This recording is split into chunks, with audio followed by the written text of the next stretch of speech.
taas 8, kuva 1, otto 1. Olkaa hyvä.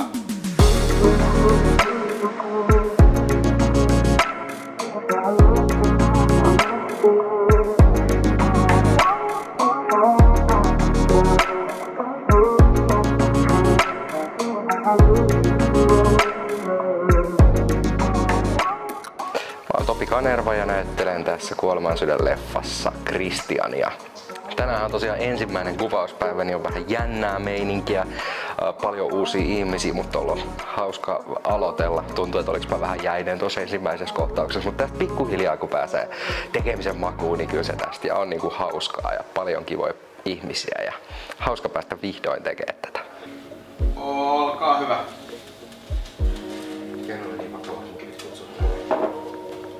Mikä on sun vaintasi? Selvästikin sun sielu on pysynyt kiinni sun kehossa. Suurin osa ajasta kuoleman jälkeen menee näiden illuusioiden oppimiseen ja niiden selviilun häiden yli. Oletetaan. Kun se vielä tarkkailemaan sua, mun tapana on mukava vaara vanhemman kuolemassa lähiaikoina. Ja ajattelin, että mä voisin... 8, kuva 2, otto 1. Olkaa hyvä.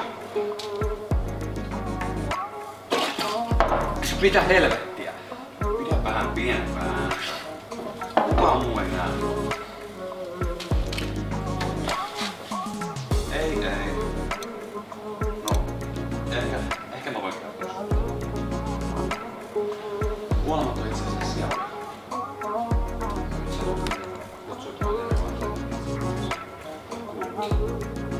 Ai niin, totta kai. Mä olisin unohtaa. Mun esimies Alailuf kertoo jotain huolestuttaa. Mä esiinnyin siis Eetun aiemmassa elokuvassa jo vuosi sitten ja sitten Eetu sanoi se sillä, että hänellä on ilmeisesti tulossa seuraava leffa vuoden päästä, että tuutko siihen mukaan. Ja sitten mä sanoin, että no meikäläinen tulee. Ja sitten pitkin viime syksyyn mä sain vähän tietoa, että mikä homma on kyseessä ja sain vähän ensimmäisiä vedoksia luettavaksi. Ja sitten mä sanoin niin kuin eka kerran sen, että kyllä mä lähden taas, vaikutti kivalta. Ja nyt tätä on sitten treenailtu ja on ollut kaikkia lukutreenejä ja tavattu näyttelijöiden kanssa tässä kevään mittaan. Nyt on mahtavaa, kun pääsee vihdoin tekemään. Se tulee se ollut tulee. Kyllä vain, kuolin noin 10 vuotta sitten. Sä oot itse asiassa mun eka siellä. Sä puhut ihan niinku kuolemaan joku missistä yli. No vähän. Aika lähellä. Mä oon Susan Elkendi ja näyttelen Eveliinaa, yksi päähahmoista tässä elokuvassa. No mä teen ammatikseen näyttelijänä hommia, että mä aloitin 10-vuotiaana teatterista Riihimäen nuorisoteatterilla ja sitten mä oon 2016 vaihtanut kameran eteen ja 2021 käynyt tuon Actors Academy Finlandin näyttelijäkoulun ja sitten tehnyt 3 vuotta niin kuin ammatikseen sitten kamera eessä erilaisia niin kuin sivurooleja ja sitten pienrooleja tällaisissa tunnetuissa TV-sarjoissa kotimaisissa. Kiitos. Vähän meni kamasta tai sommin vähän meni oikeelliseksi. Ja sitä Kohtaus 10, kuva 1, otto 2. Joku business tai yritys. No, vähän niin kuin joo. Ihmisiä kun kuolee noin 2 sekunnissa tällä maapallolla, niin kyllä silloin tarvii aika monta kuolemaa saattamaan niitä. Okei. Mä oon aina...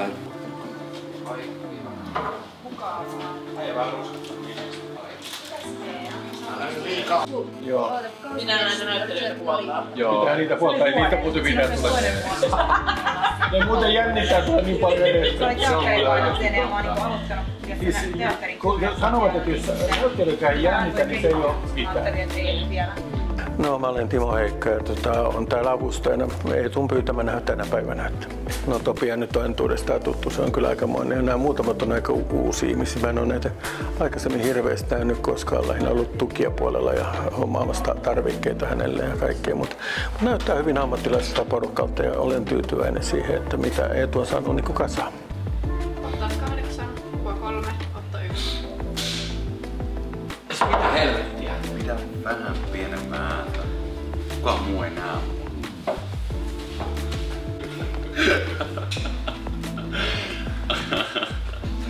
Otetaan uusiksi. Sellainen ehkä... Kohtaus 10, kuva 3, otto 1.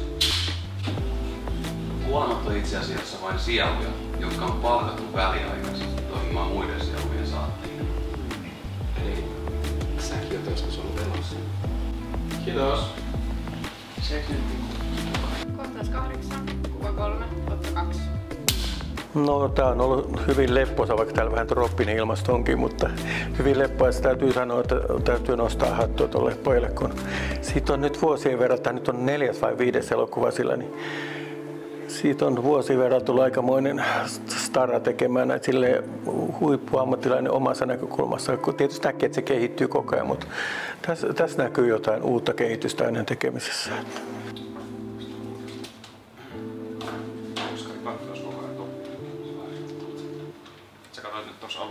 Kohtaus 8, kuva 4, otto 3.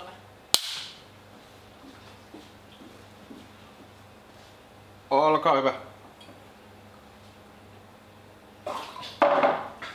Mitä helvettiä? Pidä vähän pienempää ääntä.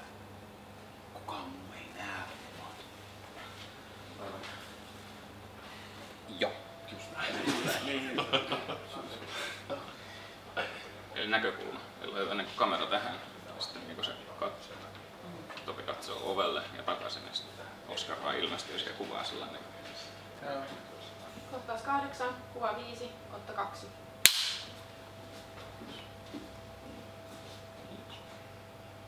Olkaa hyvä.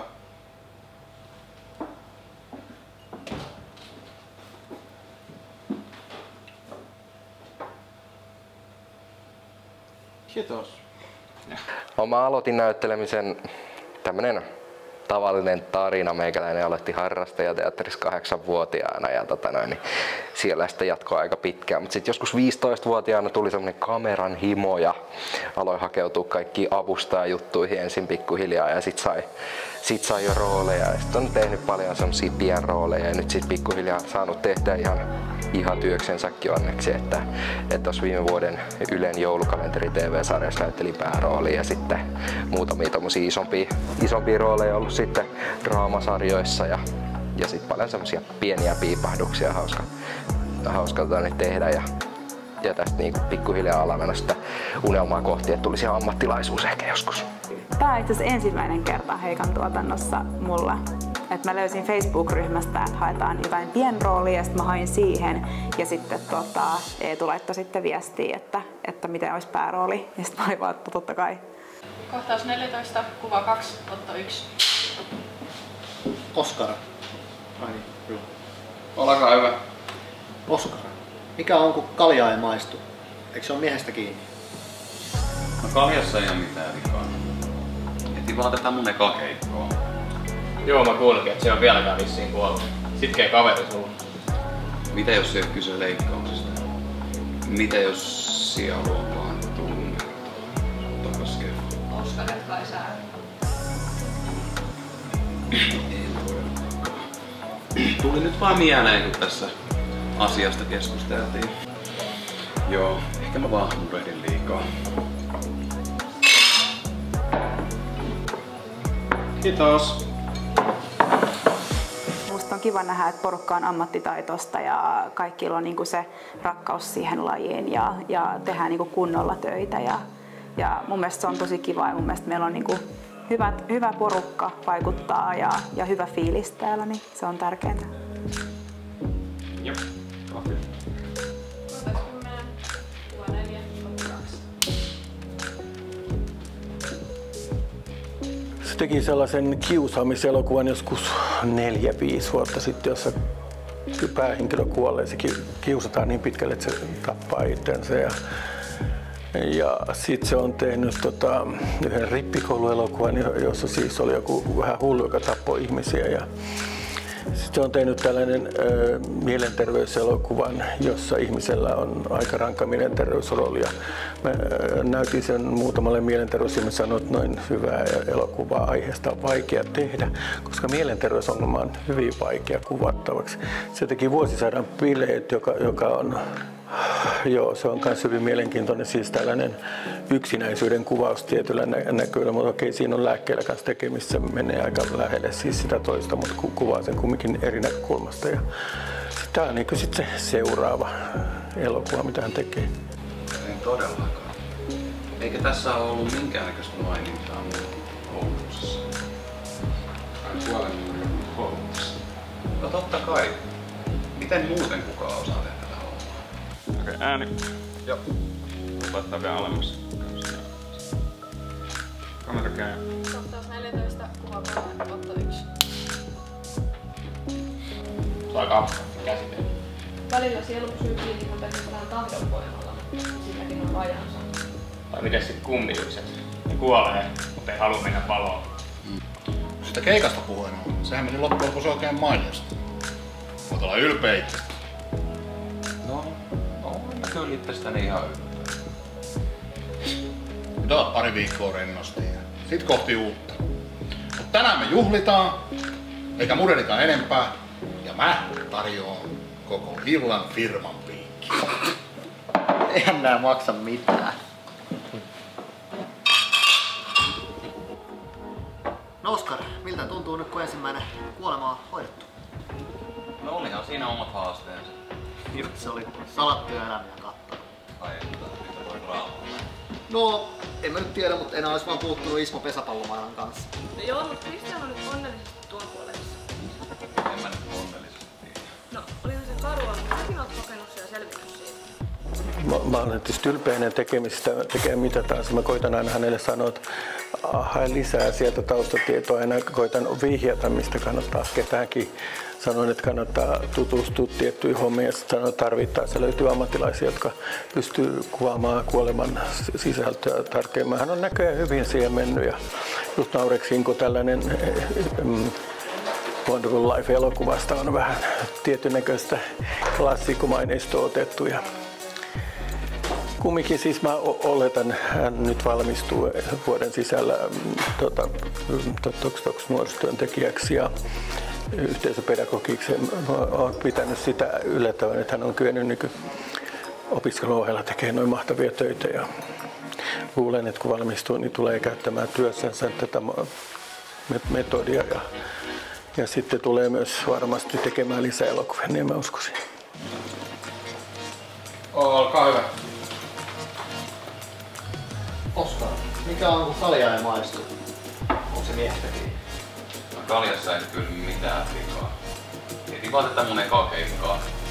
Joo, mä kuulinkin, että se ei oo vieläkään vissiin kuollut. Aika sitkeä kaveri sulla. Mulla on ollut kans muutama tunnen tapaus. Ne on kylläkin voi tälleen kokeneemmalle taas. Tänään me juhlitaan, eikä murenita sen enempää. Ja minä tarjoan firman piikkiin koko illan.